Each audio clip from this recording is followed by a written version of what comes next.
లంచం తీసుకుంటూ సీబీఐకి చిక్కిన Waltair railway divisional manager Saurabh Prasad ధరించే దుస్తుల ఖర్చు అక్షరాల 2,10,000 రూపాయలట. ఇంత ఖరీదైన దుస్తులు కోట్లకు పడగలెత్తిన కుబేర్లు కూడా ధరించే సందర్భం ఉండదు. అయితే ఈ ఖరీదైన బట్టలతో సౌరభ్ను తన ప్రోటోకాల్ అధికారే బుట్టలో వేసుకున్నాడట. అక్రమ వసూళ్ల నుంచి ఈ సొమ్ము చెల్లించడంలో ఈ అధికారిది అందవేసిన చెయ్యి. విశాఖలోని ఒక ఖరీదైన బట్టల దుకాణంలో ఈ కోట్లను కుట్టిస్తాడు.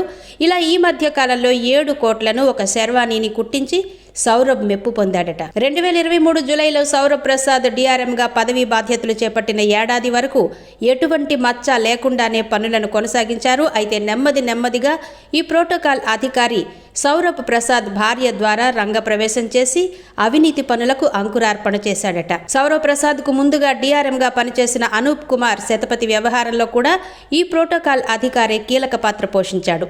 ఏకంగా అతడికి సుమారు 7 లక్షల రూపాయల విలువైన దుస్తుల్ని కుట్టించి పెట్టి శభాష్ అనిపించుకున్నాడట. వీటి కారణంగానే సీబీఐ నమోదు చేసిన ఎఫ్ఐఆర్లో పబ్లిక్ సర్వెంట్స్ను కూడా చేర్చారని తెలిసింది.